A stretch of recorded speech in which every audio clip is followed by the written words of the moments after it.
자, 이번 시간은 뉴턴 방법 들어가기에 앞서서 곡선 그리기의 공학 도구를 한번 소개하겠습니다. 지오지브라. 인터넷 검색사에 지오지브라 한글로 치셔도 돼요. 지오지브라라는 걸 치면 그려줍니다. 그 다음에 중간값 정리에도 우리가 양수인지 음수인지를 판별해서 건사값을 구해야 되잖아요. 그런 거 계산할 때도 지오지브라를 쓰시면 됩니다. 그 다음에 울프람 알파라는 게 있습니다. 울프람 알파. 이것도 웹사이트를 기반으로 진행되는데 얘는 매스메티카라는 프로그램을 만든 회사인데 온라인으로 인터넷에서 적분, 간단한 계산, 인수분해 뭐 이런 걸 굉장히 많이 해줍니다. 이런 걸 이용해서 양수인지 음수인지도 판별할 수도 있고 얘 울프람 알파도 마찬가지로 곡선 그리기를 할 수 있습니다. 그걸 참조해서 계산을 해주시면 되고요. 사실 뉴턴 방법도 우리가 근사치를 찾는 방법입니다. 그러니까 fx 이꼴 0의 근을 찾고 싶다. 이걸 구체적으로 풀어서 정확하게 딱 찾으면 좋겠지만 그렇게 찾을 수 없는 거예요. 그러면 어떻게 하느냐?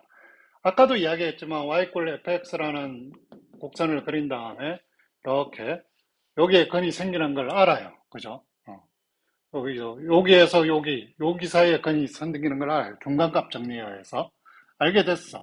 그럼 이거의 근을 찾는데 얘를 반을 자르고 반을 자르고 반을 자르고 반을 자르고 이러면 점점 근사값이 줄어들겠죠. 그런데 너무 오래 걸려서 좀 더 빠르게 할 수 있는 방법이 없느냐.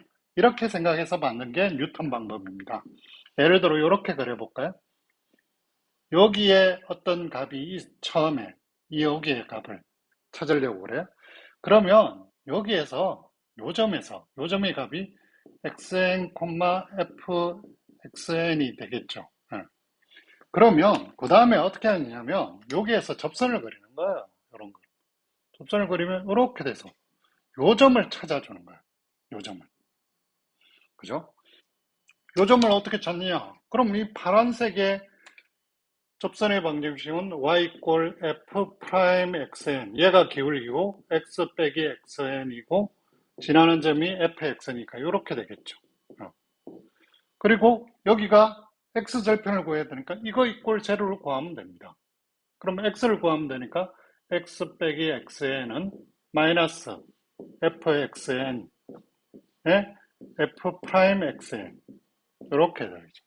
그러면 여기가 0이 아니어야 나눌 수 있습니다. 기울기가 0이 아닌 점을 찾아요.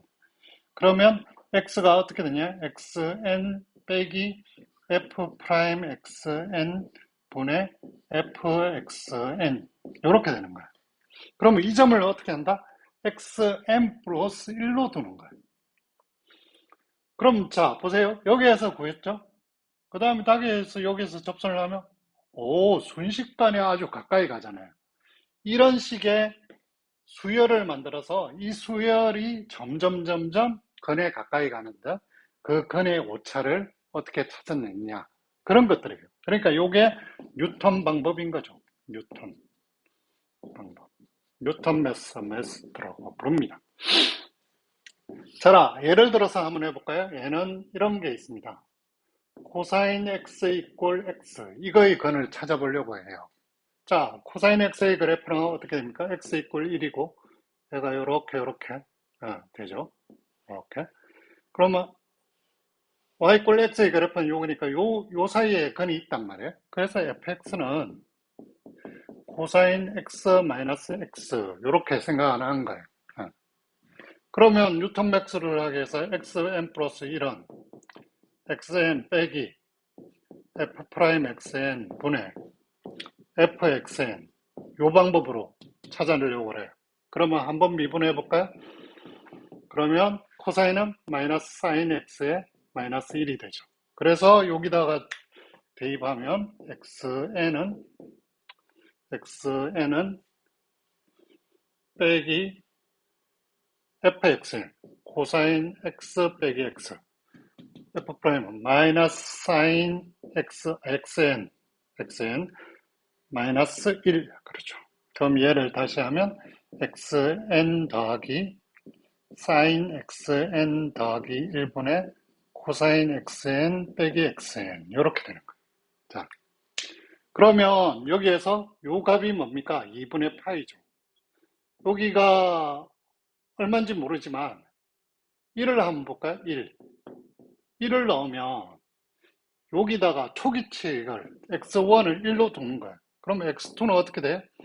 한번 볼까요? 여러분은 1 더하기 사인 1 더하기 1분의 코사인 1 빼기 1 이렇게 되는 거예요. 요거 계산은 뭐로 한다? 계산기로. 계산기로 하면 x2가 나오는 거죠. 그죠? 그 다음에 또 계산을 해보는 거죠. 한 번 더 x3는 여기 나온 계산기를 가지고 계산기를 돌려가지고 점점 건사값을 만들어서 이 xn들이 어디로? 건으로 수렴한다. 예. 그 사실을 가지고 우리가 건사값을 구할 수 있는 거예요.